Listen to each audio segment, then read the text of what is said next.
Hola, ¿qué tal? Bienvenidos a otro episodio de El Camino Podcast. Qué gusto que nos acompañen. Estoy aquí con mi esposa Lina y para nosotros, como siempre, cada jueves es un placer que estar aquí juntos. ¿Qué tal, amor? ¿Cómo estás? Bien, gracias. Bien. Muy bien, pues Con aquí frillito. con frito, ¿verdad? Ya amanecimos frescos el día de hoy. A mí ya me dio calor porque ahorita tenemos aquí una lucesona, pero sí estamos fresquecitos aquí. Pues muy bien, la semana pasada, amor, concluimos nuestra pequeña trilogía de Juan 7, 8, 9. Así es. Sin embargo, por ahí se nos coló un personaje que creo que Muy está muy interesante. interesante, exactamente, ¿verdad? Que es este cuate Nicodemo. Así Que ahorita es. nos va a explicar, amor, un poquito más de quién fue Nicodemo y para pasar a platicar sobre Nicodemo y su encuentro con Jesús. Sí, ¿alguna vez te has topado con el capítulo 3 de Juan? Ahí viene la historia principal de Nicodemo. Digo principal porque Nicodemo es mencionado otras dos veces posteriores a Juan 3. Y la verdad es muy interesante porque Nicodemo era un judío, fariseo del concilio, era una persona muy importante en su posición. Pues sabemos que los fariseos estaban principalmente en contra de Jesús y todo el tiempo se la pasan como pues intentando atraparlo o que se equivoque o viendo en qué momento lo pueden pues capturar para matarlo, o sea, siempre están como que encima de él.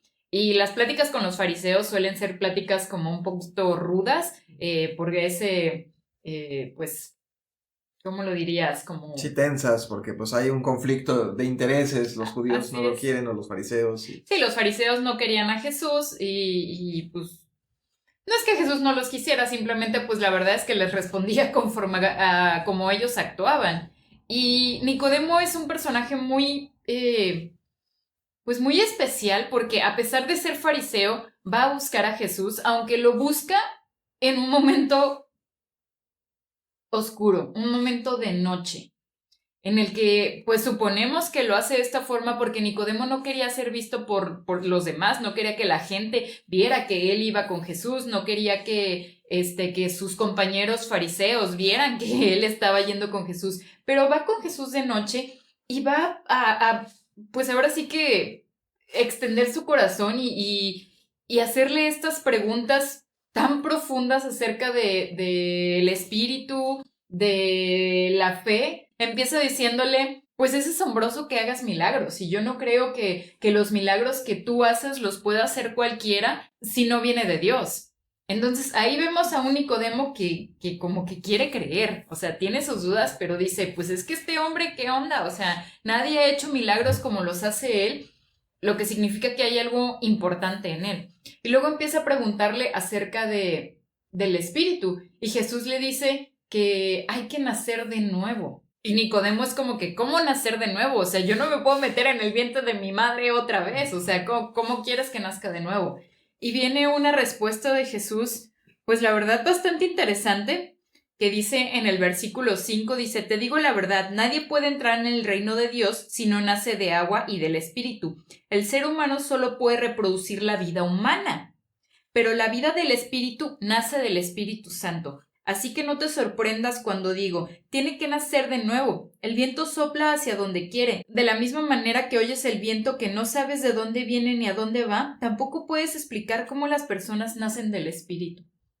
Sí. Guau, ¿no? Sí, es una conversación bien interesante. Y algo que hay que recalcar de este cuate Nicodemo es que es miembro del Sanedrín, que el Sanedrín es el concilio máximo, eran una especie de gobernantes. Pues, la política en Israel era compleja, ya hemos dicho antes que tenían un gobierno romano, sin embargo también tenían su propio gobierno interno, que era un gobierno teocrático, o sea, los líderes religiosos eran también los líderes políticos y funcionaban con un máximo consejo que era este Sanedrín, compuesto pues por los fariseos de mayor rango, de mayor experiencia, maestros de la ley en toda su plenitud, que conformaban este consejo, y entre estos, parte de este consejo estaba formado por Nicodemo. Entonces es importante porque Nicodemo no es simplemente un fariseo más. Así es. No solo es un maestro de la ley, sino que dentro de lo que son los maestros de la ley judía rabínica, más alto rango. Él está en el tope de la cadena, ¿no?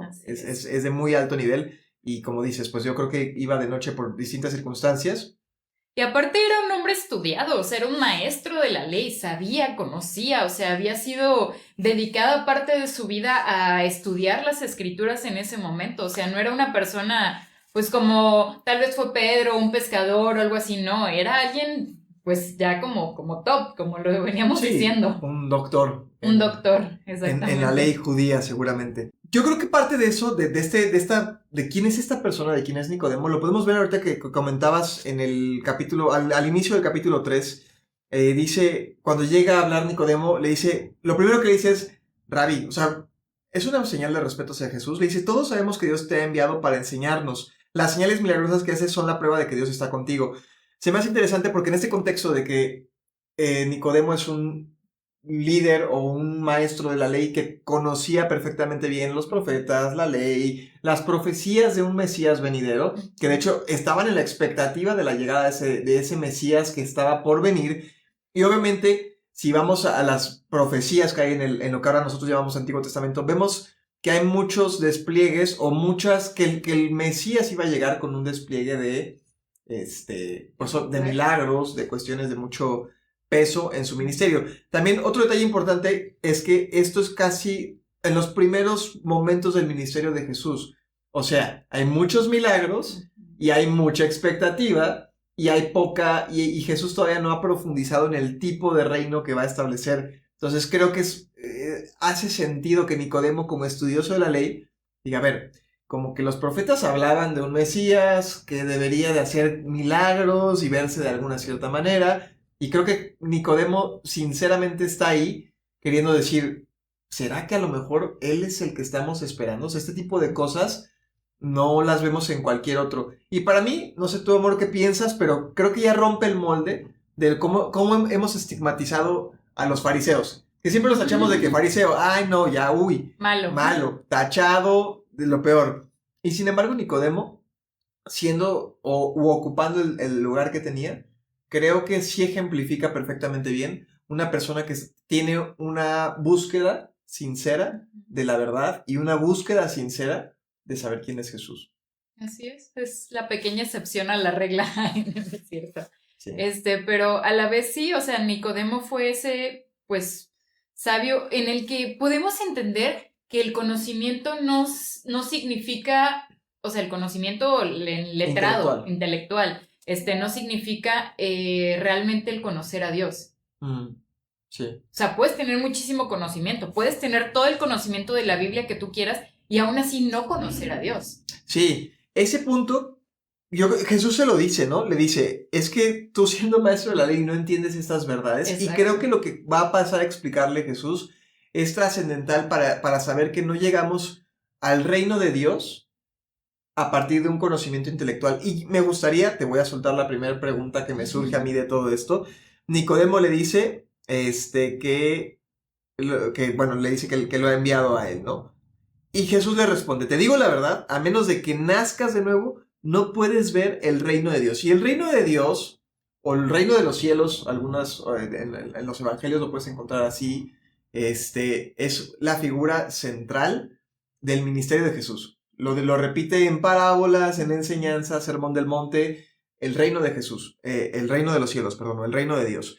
Y que Nicodemo venga a decirle esto y que Jesús luego le responda con, te digo la verdad, a menos de que nazcas de nuevo, no puedes entrar al reino de Dios. Se me hace que está haciendo esto. No llegas por un conocimiento intelectual, pero te pregunto, ¿qué es, tú qué dirías que es el reino de Dios?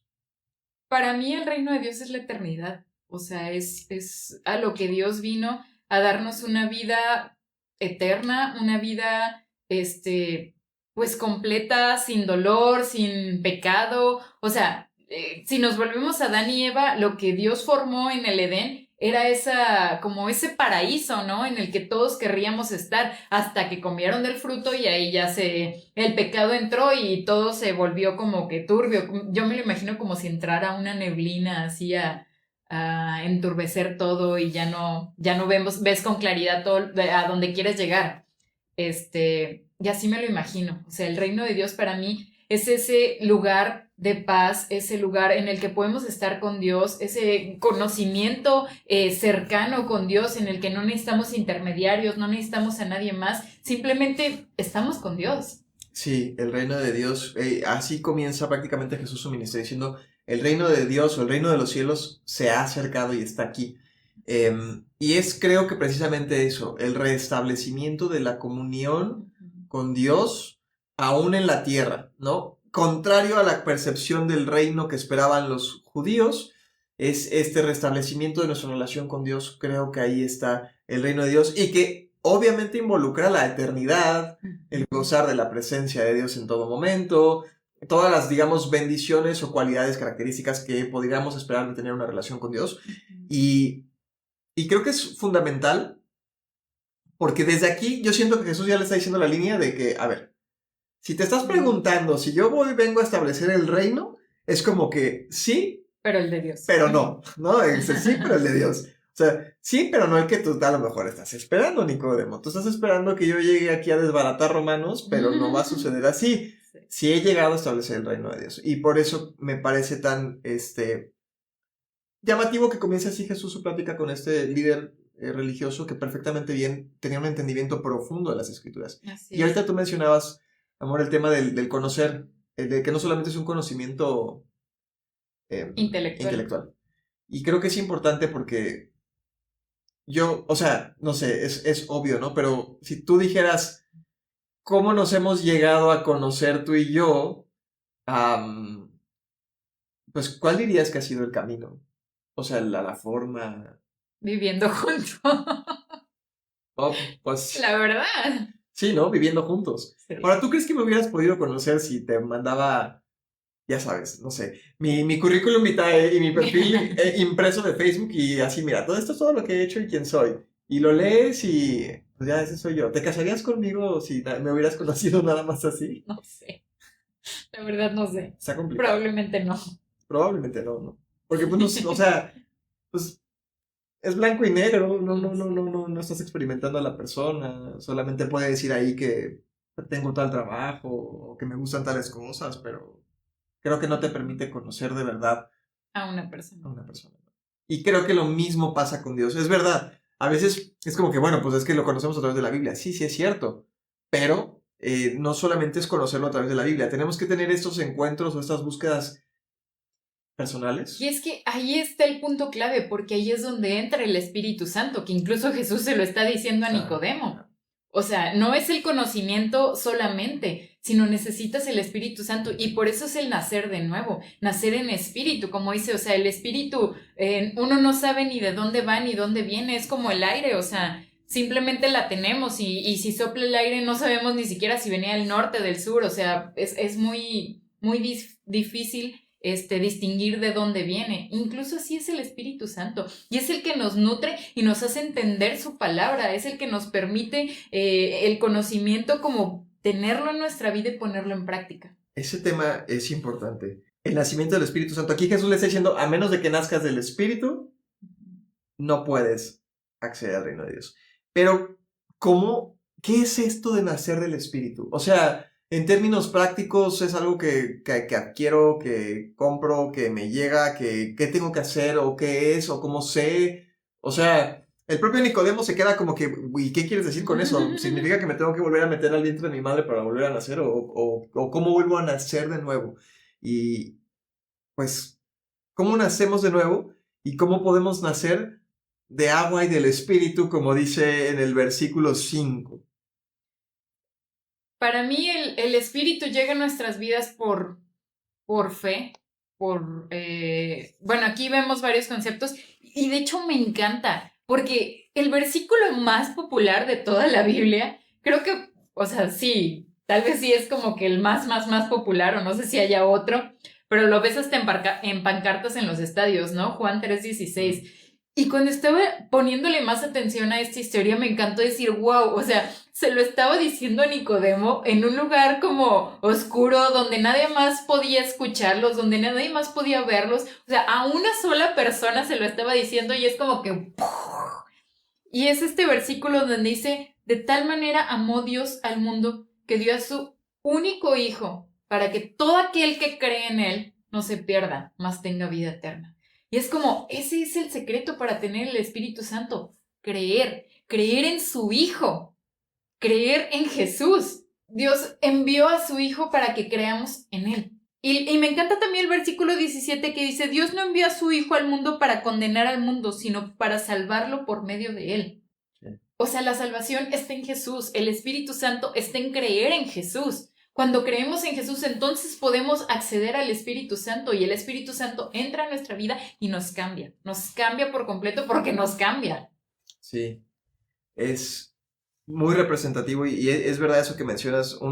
Yo creo que quizá el versículo más popular de la Biblia sucede en una conversación con un enemigo natural de Jesús, ¿no? Digo, porque estigmatizamos así a los fariseos, pues. Y para mí muestra mucho del corazón de Dios, como dices, ¿cómo nacemos de nuevo? No hay, y por eso a veces está esta frase que es popular de Dios no es religión, es relación. Porque no hay nada que pudiéramos hacer para poder acceder a ganar el reino de Dios. Hay una parábola que Jesús dice que, explicando lo que es el reino de Dios, que dice, el reino de Dios es semejante a un hombre que está en el campo y que de repente se encuentra un tesoro, así, un tesoro, wow. Y dice que va y vende todo lo que tiene para comprar ese terreno y poder quedarse con ese tesoro invaluable. Y para mí a veces creo que no damos el valor al reino de Dios. O sea, en esa parábola Jesús dice, el reino de Dios es tan valioso que es como que todo el mundo, que esa persona que lo encuentra está dispuesta a vender y deshacerse de todo lo que tiene con tal de ganar el reino de Dios, con tal de estar en la presencia de Dios, con tal de ganar una relación con Dios. Y en esta sociedad, o actualmente, creo que es un concepto devaluado y complicado porque pocas personas están o estamos dispuestos a deshacernos de todo, o sea, a literalmente estar dispuestos a dejarlo todo atrás por seguir a Cristo. O sea, es fácil creer en un Jesús cuando lees promesas como de que tendrás vida en abundancia. Eso está padre, eso está muy bien. Pero, ¿y qué pasa si Jesús te dice, va a haber tribulación? Déjalo todo. O sea, ¿qué tal? Y me gusta ser muy práctico. ¿Qué tal si te dice, oye, pues deja donde vives, vende todo lo que tienes y vete a otro lugar? O sea, ese es el nivel de lo que podemos llegar a pasar, ¿no? Y es importante lo que dices porque no son cosas que naturalmente podemos lograr. No es algo que yo puedo decir, sí, claro, hoy sí me late eso de vender todo. Hoy sí compré ya el Espíritu Santo. No, ya listo. Ya alcancé. Es como, tiene que tener tanto valor el reino de Dios en nuestra vida. Es como estoy dispuesto a dejarlo todo para seguir a Cristo y entender que la relación con Dios no se trata de buenas acciones o de lograr cosas o de méritos o de etcétera, sino de la relación que obtienes con una persona que es Jesús y creer en Jesús y poder nacer de nuevo, nacer en el Espíritu como Jesús le está diciendo a Nicodemo. Usa por ahí una ilustración que me gusta, que es muy peculiar y la estábamos platicando cuando estábamos preparando este episodio, ¿no? Que Jesús dice ahí en Juan 3, le dice, a ver si lo encuentro aquí rapidísimo, nadie jamás fue al cielo y regresó, pero el Hijo del Hombre bajó del cielo. Y así como Moisés levantó la serpiente de bronce en un poste en el desierto, así deberá ser levantado el Hijo del Hombre, para que todo el que crea en él tenga vida eterna. Y estábamos hablando de que es un pasaje particular, no solamente lo que dice aquí, porque habría que ir a la historia que está en el libro de Números, así es, donde lo que está pasando y porque la referencia que está haciendo aquí Jesús es que el pueblo comete alguna cuestión, algún pecado, algo hace contra Dios, se rebela y Dios manda una plaga de serpientes mordelonas que pues los muerden, venenosas, los muerden y dice que la gente del pueblo pues estaba incluso muriendo por causa de eso, ¿no? Y la gente es de que, oye, Moisés, la regamos, perdón, habla con Dios, ora y que nos sane y que nos perdone. Y Dios le da una instrucción muy particular que incluso parece como rara. Pues sabes que construye una serpiente de bronce en un poste y ponlo así en medio del campamento, levántala, para que todo el que voltee a ver ese poste ya se sana, solamente por voltear a ver el poste, o sea, no tenía que hacer nada más, ni pedir perdón, era voltear a ver el poste. Es una historia muy chistosa. Sí, a mí siempre me ha parecido la verdad muy rara porque digo, o sea, pues si lees el Pentateuco, que son los primeros 5 libros, o sea, la ley es como, se la pasan diciendo de que no, como no tendrás ídolos y no tendrás ídolos, y los pueblos que estaban alrededor de los judíos eran como que adoraban a Baal o adoraban a otros dioses, ¿no? A figuras que el mismo pueblo se hacía, como cuando hacen el becerro de oro, y para mí fue como que un... O sea, ¿cómo es posible que Dios esté mandando a Moisés a crear una serpiente de bronce para que los demás la vean? Porque después pasa más adelante en la historia que empiezan a adorar a la serpiente de bronce. Sí. Entonces es como que, ¿cómo? O sea, explícame, por favor, explícanos. Es curioso la historia. Y yo pienso, porque definitivamente Dios muchas veces dice en su palabra que no te hagas imágenes de lo que está arriba en el cielo ni abajo en la tierra y que quieras darle una forma a Dios, ¿no? También definitivamente las serpientes ilustran o son igual al pecado o a la maldad en el mundo. Tanto así que, bueno, en el Edén se representa a Satanás como una serpiente. Y es constante y común que suceda esa ilustración como algo a lo malo. Y por ahí leía algo que me llamó mucho la atención que decía que tiene mucho sentido que fuera así, o no mucho sentido, pero tiene sentido en Dios, porque hay muchas cosas que pasan en el Antiguo Testamento, y eso es muy importante cuando leemos la Biblia. Muchas cosas que pasan en el Antiguo Testamento son una ilustración o un reflejo de algo que Jesús va a cumplir con su vida, muerte y resurrección.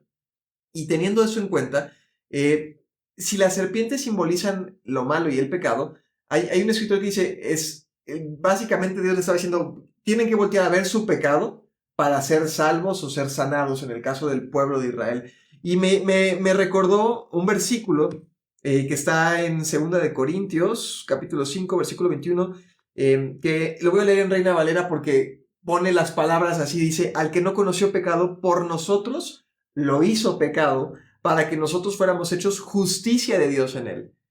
Y yo digo, una serpiente, pecado, ¿por qué? Porque Dios diría, volteen a ver su pecado para ser sanados. Y encuentro la respuesta en esto, en 2 de Corintios, de decir, no había manera de que tú y yo, nadie pudiéramos ganar el reino de Dios. En nuestra justicia es imposible, porque ¿qué tan justa eres? No lo suficiente. No lo suficiente, porque la justicia también depende del estándar del que lo mides. Probablemente, conforme al estándar ético-moral, eres una persona razonablemente justa. Pero cuando llevamos la justicia a los estándares de Dios, Santiago dice, si cumples toda la ley, pero faltas en una sola cosa, te vuelves culpable de toda la ley. O sea, el estándar de Dios es demasiado alto. Perfección. Es perfección. Dios no puede aceptar nada menos que perfecto, ¿no? Entonces, no hay forma de que yo pueda conseguir acceder a este reino de Dios del que estamos hablando. No hay manera de que yo pueda hacer algo, no hay manera de que yo pueda ganarlo, comprarlo, nada. ¿Y por qué tendría que yo voltear a ver mi pecado? Creo que aquí en Corintios encontramos la respuesta. Al que no conoció pecado, haciendo referencia obviamente a Jesucristo, a este versículo, Dios lo hizo pecado por nosotros. Así es. Y dice ahí en Juan que el Hijo del Hombre tiene que ser levantado. Y Juan es algo que repite.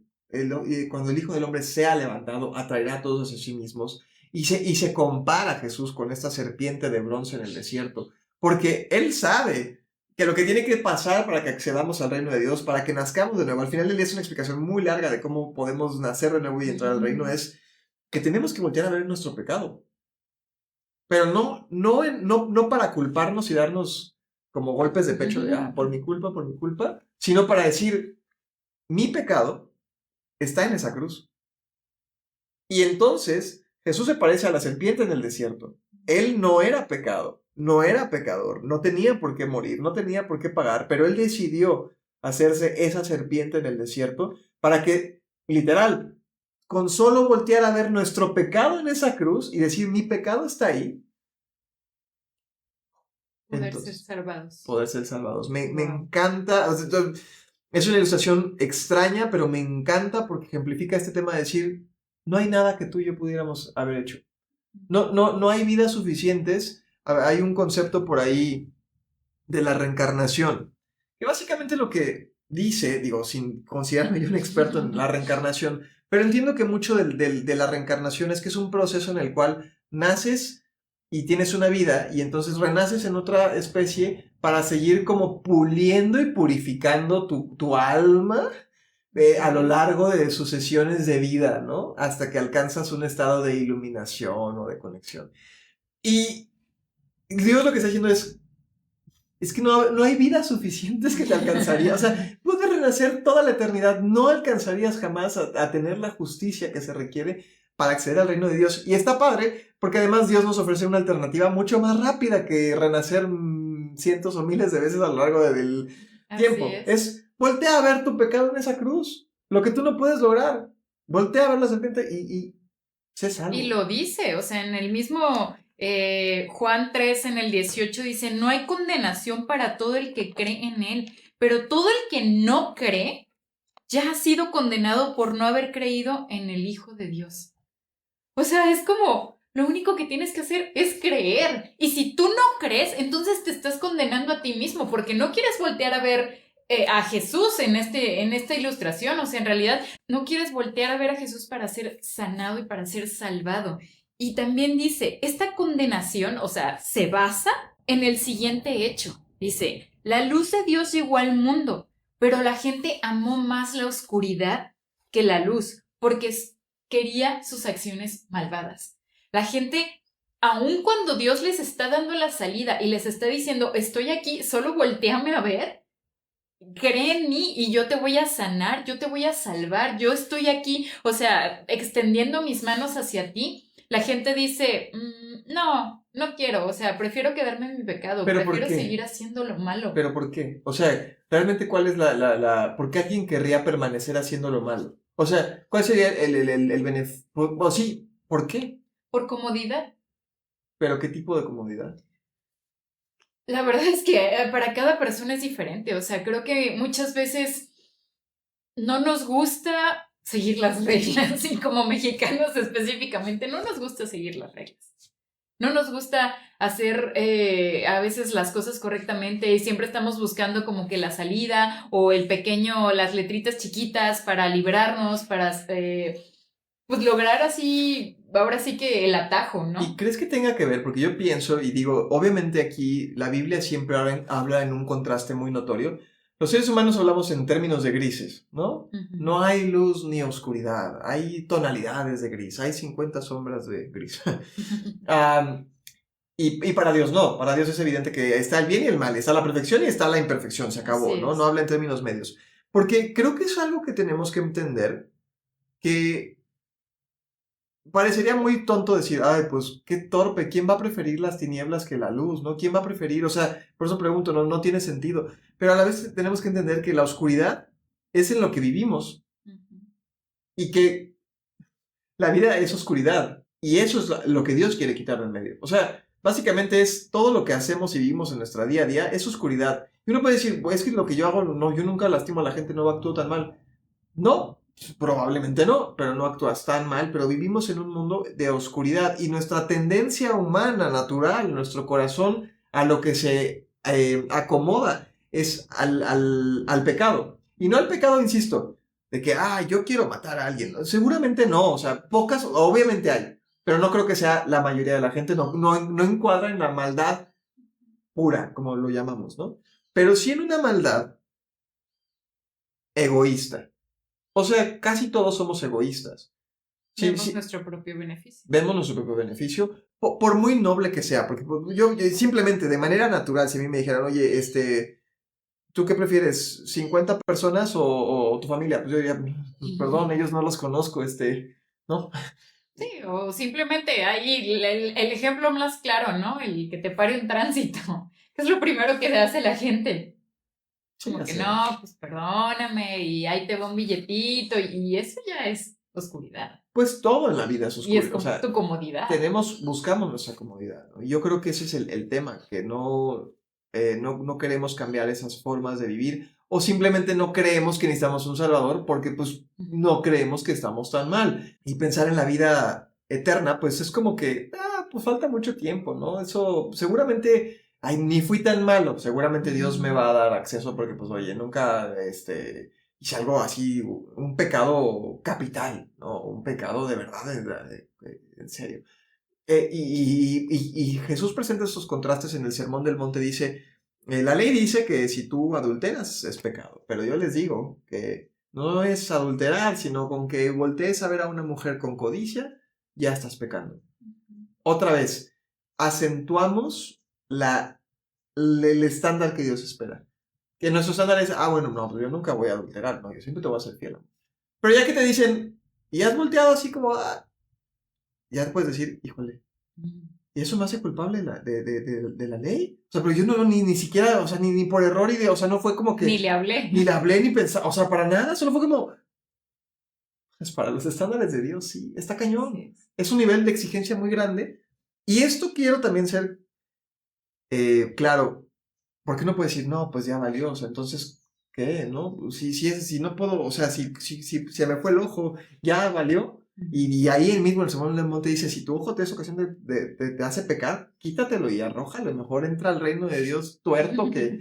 Pero esos extremos que Jesús está usando es para ejemplificar nuevamente nuestra incapacidad natural de salvarnos.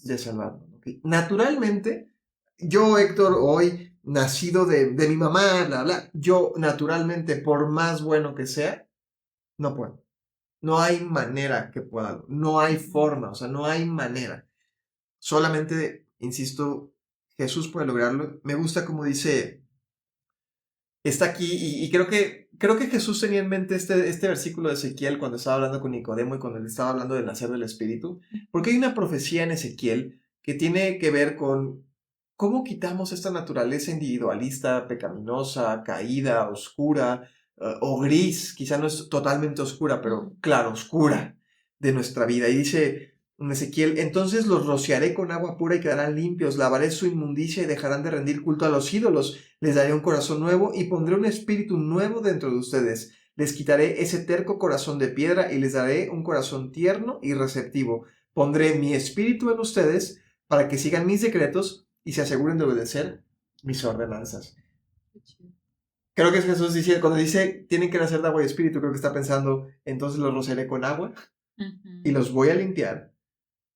Pero no solamente eso, sino que ahora voy a hacerles una cirugía a corazón abierto, voy a extraer ese corazón y les voy a poner un corazón, me encanta como es aquí, tierno y receptivo. Y eso,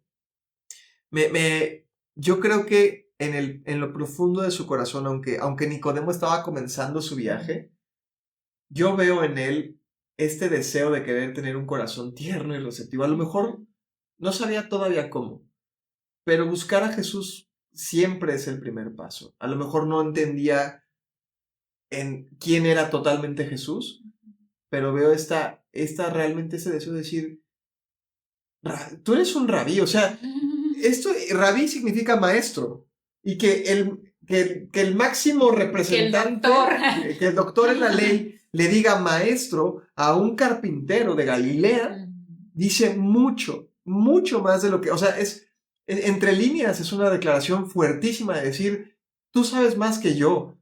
Eso está potente, muy potente, porque nadie sabía más que el Sanedrín. Incluso en el capítulo 7, Nicodemo defiende a Jesús con los judíos, con los fariseos que lo están queriendo ya atrapar, como lo habíamos comentado en los capítulos anteriores. Sí, si no has escuchado ese capítulo, puedes volver al episodio, a los 3 episodios anteriores para saber un poco más de qué hablamos.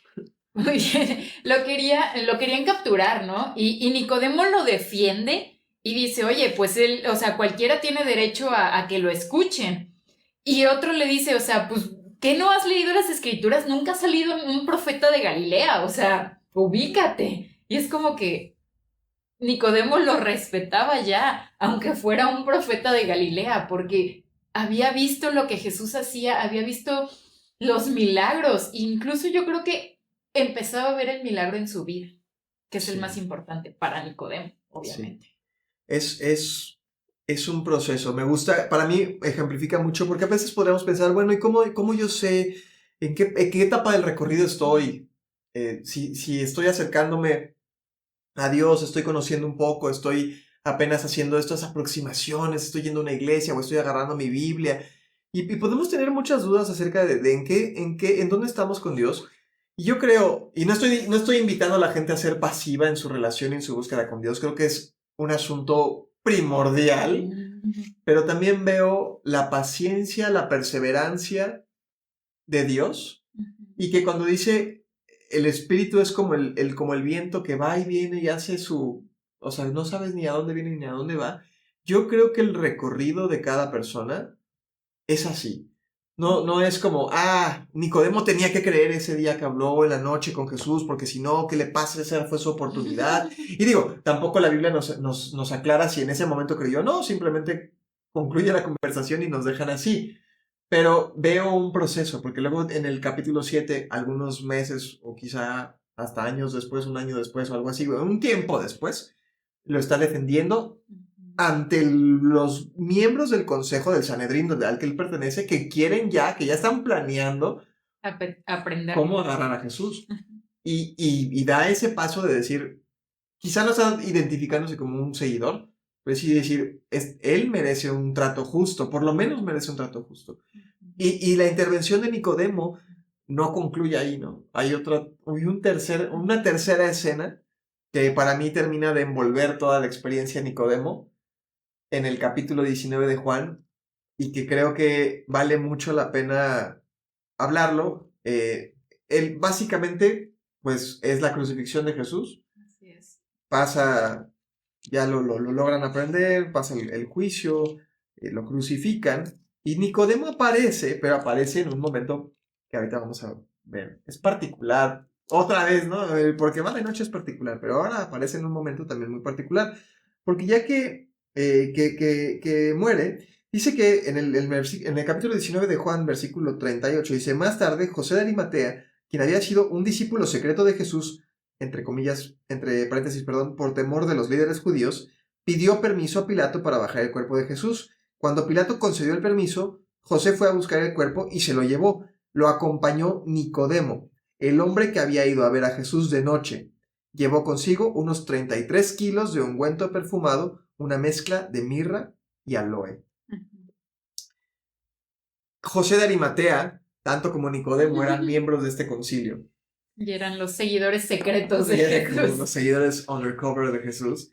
Y ahora aparecen aquí, después de que Jesús ya murió, y piden el cuerpo para poderlo enterrar conforme a la costumbre judía. Y no solo eso, sino que especifica además que Nicodemo llevaba una muy importante cantidad de ungüentos, 33 kilos de un ungüento balsámico, que no es poca cosa. Habla de, otra vez, está reafirmando lo que ya ha estado mostrando, este respeto, esta creencia, y creo que no solo es eso, porque ¿qué implicaba pedir el cuerpo en estas circunstancias? O sea, ¿implicaba algo? ¿Tenían algún riesgo? Claro. ¿O no?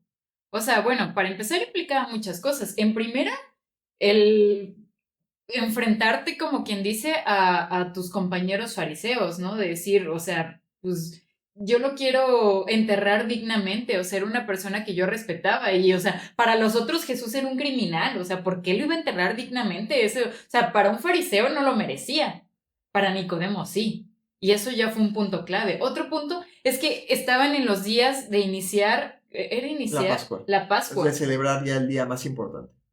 Y en la Pascua tenías que estar purificado, no podías tocar a un cadáver y ir a celebrar la Pascua, porque entonces quedabas en inmundicia y eso no te permitía celebrar la Pascua. Y el hecho de que José de Arimatea y Nicodemo pidieran el cadáver, obviamente lo tuvieron que haber movido, lo llevaron hasta la tumba, que era una tumba nueva, también habla del dinero que tenían, bueno, los dos, la influencia, porque pues era caro, era costoso, tanto las mirras como los ungüentos, la tumba, o sea, fue como poner su dinero, como no les importaba su reputación en ese momento en cuanto a que un líder no iba a estar en la fiesta tan importante.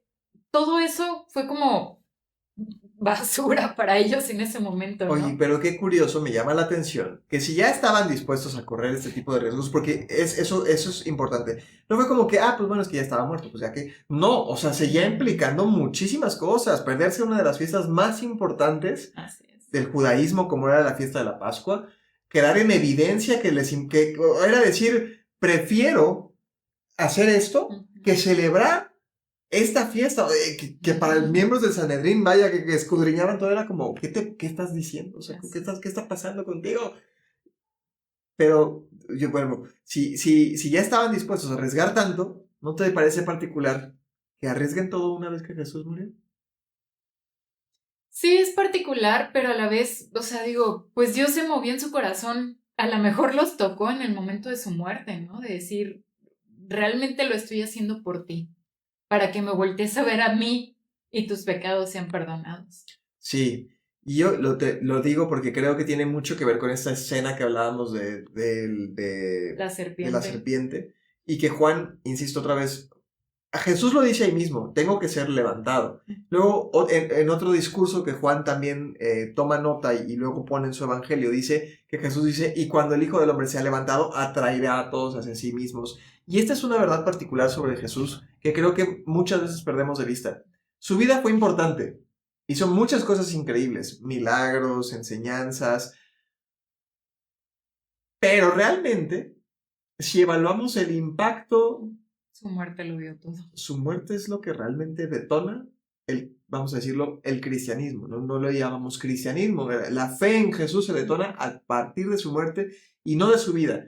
Porque muchos movimientos pues se inician en vida y cuando muere el líder pues se desvanecen, se debilitan o pierden fuerza o no tienen un impacto tan grande. Es en la vida de quien mueve y que obviamente hay movimientos humanos por supuesto que perduran tiempo, ¿no? No estoy diciendo que es lo único que ha perdurado, pero es en base a lo que la persona hizo en vida. Y realmente toda la fe cristiana, la fe en Dios, está basada no en la vida de Jesús, sino en su muerte. Que es donde venimos a realmente decir, el círculo se cierra de manera perfecta en la muerte de Jesús. No podríamos tener fe, no podríamos venir a Dios, no podríamos acceder al reino de Dios, no podríamos nacer de nuevo, no podríamos hacer todo esto si Jesús no muere. Otra vez, no hay manera, porque tenía que ser alguien levantado sin pecado, o crucificado. Esta de levantarse es referencia a la crucifixión. Y también probablemente la ascensión de Jesús. Y aquí estamos, 2000 años después, más de 2000 años, probablemente siguiendo hablando de Jesús, siguiendo hablando de su milagro, siguiendo hablando de su muerte, siguiendo hablando de su salvación, de su crucifixión, de todo lo que Jesús hizo en ese momento. Sí. Y también me llama la atención que aún muerto fue cuando Nicodemo creyó en Jesús ya firmemente y ya le valió gorro todo lo demás. Sí. Porque en ese momento todavía Nicodemo no había visto a Jesús resucitado. Exacto. Era en su muerte, o sea, en ese momento Jesús estaba muerto. No sabían, o sea, no entendían a lo mejor que iba a resucitar. No lo habían visto todavía. Sí. Y Nicodemo ya creía. Sí. Y eso es wow. Sí. Sí, qué increíble. A lo mejor sí entendió. Yo me imagino, o sea, obviamente es un ejercicio de imaginación, ¿verdad? Pero me imagino a Nicodemo en la cruz diciendo, esto que está pasando, yo ya lo había hablado con él. Cuando fui esa noche en oscuridad, en el cobijo de cuando nadie me estaba viendo, cuando nadie nos estaba interrumpiendo, ese hombre que está ahí ya me había anticipado todo esto. A mí, a uno de sus enemigos declarados. Es probablemente de las primeras personas a las que Jesús les revela tan directamente cosas acerca de sí mismo. Y es increíble, o sea, pensar en Jesús, obviamente siempre es amor y como dice, no vino a condenar, pero extendiéndole tan tiempo, cariño a Nicodemo, estoy seguro que Jesús dijo, Nicodemo, yo sé dónde vas a estar en algunos cuantos años que nos volvamos a ver, porque después de esto no, por lo menos la Biblia no dice que hubiera un nuevo encuentro entre Jesús y Nicodemo. Pero veo esto y digo, para mí aprendo algunas cosas de esto. Habla del nuevo nacimiento que hemos estado platicando, que creo que es importantísimo, y eso es algo que tenemos que dejar clarísimo. Nadie puede nacer de nuevo por sus propias fuerzas. Tenemos que nacer del Espíritu, y el nacimiento del Espíritu solamente se logra por la acción de Jesús al morir, resucitar y al creer nosotros en Él. Es la única manera en la que podemos lograr el nuevo nacimiento. No hay otra forma. Otra cosa que me enseña es este mover del Espíritu, ¿cómo lo podemos decir? Que nosotros no vemos. Y que a veces yo digo, es que hablo con las personas y hay rechazo, no les interesa, o como que te dan la vuelta, o abiertamente te dicen, yo no quiero, no tengo, yo creo ni que Jesús existiera.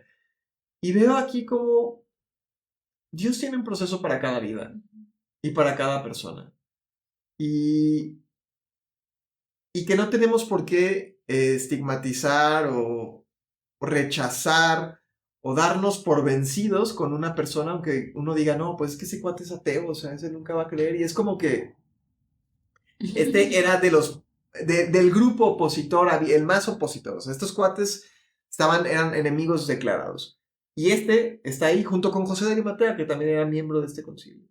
Y me habla de que Dios hace milagros en las vidas de las personas. Y que aún las personas las más inesperadas, llegan y pueden hacer de nuevo. Porque al final del día es esto, no es un corazón que tú y yo podemos lograr, es un corazón que Dios nos regala, que Dios nos da.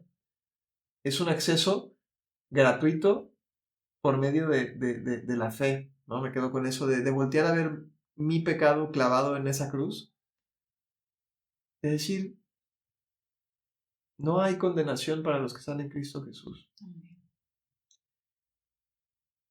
Y creo que en ese sentido Nicodemo es un ejemplo increíble. Así es. Y Dios, siendo paciente con él. Sí. Digo, Dios es paciente, pero es persistente. Y lo vemos en la vida de Nicodemo. O sea, no sabemos exactamente cuánto tiempo pasó de que Nicodemo habló en la oscuridad con Jesús hasta la muerte. Probablemente fueron los 3 años de su ministerio, probablemente fue menos, a lo mejor fue más, no lo sé. Pero Dios fue persistente en buscar a Nicodemo.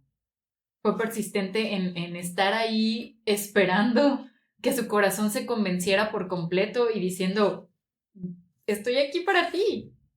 Y sabes, Dios está aquí para ti y sigue tocando la puerta, sigue esperando que tú simplemente creas, que abras la puerta de tu corazón y le digas, pues ven, o sea, ven a mi vida. Y de verdad que yo creo que va a ser un episodio especial de eso, de hablar del reino de Dios, pero de verdad creo que es algo que vale mucho la pena. No es un reino espiritual donde el cielo es nosotros en pañal tocando arpas. No creo que se vea para nada así el reino de Dios. Y lo mejor es que no tenemos que esperar a una vida posterior para disfrutar del reino de Dios. Podemos hacerlo hoy mismo. Y una vida en Dios es espectacular. No porque sea distinta en cuanto a lo que sucede. No tenemos nada especial, pero tenemos paz, gozo, alegría, plenitud, esperanza, una manera de ver la vida distinta. Incluso en las cosas malas tenemos gozo y esperanza. Tenemos a Dios de nuestro lado. Es como que una vida que vale la pena ser vivida. Cuando disfrutamos del reino de Dios, cuando decimos, Dios, yo quiero nacer de nuevo para estar en este reino del que tú hablas. Yo quiero venir y decir, todo lo tengo por pérdida. Así como Nicodemo dijo, a la basura todo. O sea, mi estatus, mi riqueza, mi posición, mi liderazgo, mi influencia, mi todo a la basura. Porque este que está aquí es el Mesías esperado. Yo creo que Nicodemo, siendo conocedor de las Escrituras, dijo, él, conforme a las Escrituras, va a resucitar al tercer día. Estoy seguro, aunque no lo estoy viendo. Estoy seguro. Porque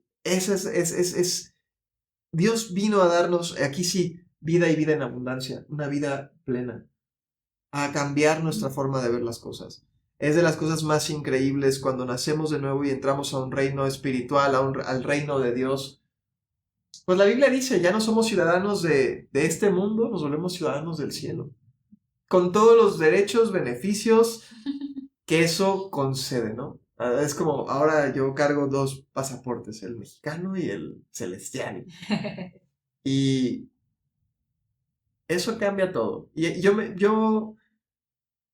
identifico mucho con Nicodemo, Creo que todos. porque mi experiencia, probablemente la de muchos, ha sido así. Yo, siendo joven, era muy incrédulo, no incrédulo, pero Escéptico. pues más o menos, no iba a la iglesia, pero yo decía, nada, como que eso qué, y tenía muchas dudas al respecto. Y siempre he sido como inteligente o así, y hasta ganaba concursos en la escuela dominical, pero la verdad no me interesaba eso, ¿no? Y fue un proceso en el que Dios te va hablando y llamando, pero Dios no se queda con, o sea, ya, pues este cuate imagínate, viene a la iglesia y no cree, pues ya, no. Y es como, Él la espera y como dijiste ahorita, paciente y persistente. Persistente. Paciente y persistente, paciente y persistente, hasta que en un momento dado, ¡pum!, te tira todo y es como,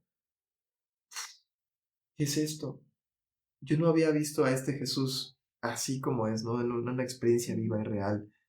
Em, y yo creo que todos podemos identificarnos en ese sentido. Y también me ayuda a comprender que no importa si estás en una etapa de duda, de búsqueda de la verdad, de decir, estoy ahí, estoy intentando creer, Si tú buscas de corazón, así que ahí dices como, el que busca encuentra. Si tú buscas de corazón, tarde o temprano vas a ver, como Nicodemo, la realidad de quién es Jesús, la realidad de quién es Cristo. Vas a encontrar. Vas a encontrar y vas a decir como Él y como Pablo, que lo hablábamos también en el episodio pasado, todo lo tengo por pérdida por ganar a Cristo. Y como en la parábola que decía hace rato, vendo todo por con tal de seguirlo. Y ojo, no estoy diciendo que todos tenemos que vender todo, simplemente es como que todo, o sea, lo que sea por Él, o sea, lo que sea por Él, porque el reino de Dios es real aquí, es real ahora, y va a ser muy real cuando estemos en su presencia. Pues, amor, ¿tienes algo más que quieras agregar? No. ¿Alguna pregunta, duda, algo que valga la pena decir? Creo que muchas cosas valen la pena decir, pero me gustaría concluir nada más, pues, con la conclusión que sabemos de Nicodemo. Esto no es algo que venga en la Biblia, en realidad, es algo histórico que lo expulsaron del Sanedrín, ¿no? Sí, podemos intuirlo porque no aparecen los registros del Sanedrín de esa época, ni él ni José de Arimatea, Así entonces es. probablemente no.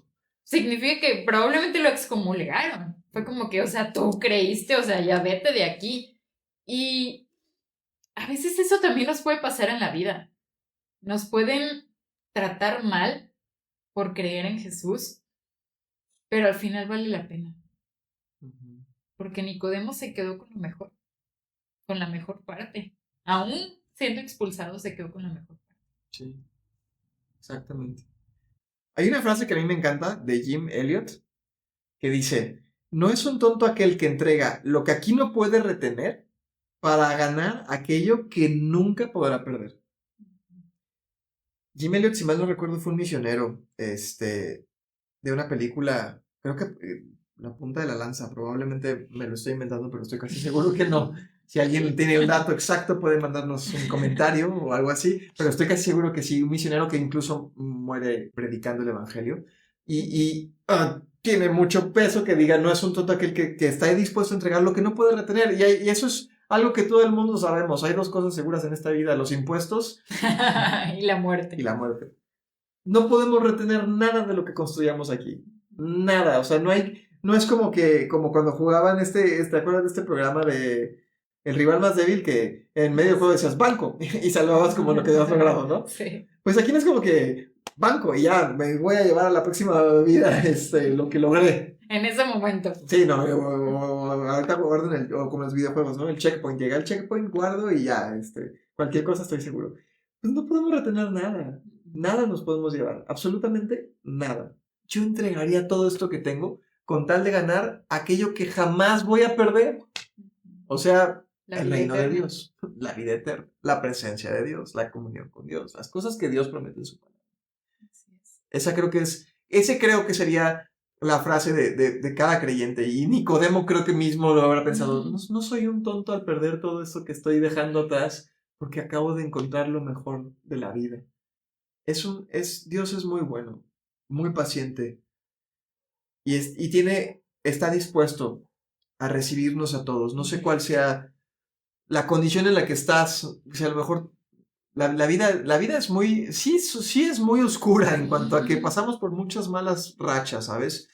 Por muchos malos momentos, por muchas malas, pues, tragos de la vida, ¿no? Enfermedad, pérdida material, financiera. Acabamos de vivir una pandemia que yo jamás me imaginé que hubiéramos podido vivir.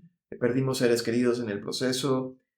La vida está llena de momentos que nos van a cambiar y que nos van a marcar y que nos van a enseñar precisamente a valorar que lo que tenemos es muy temporal.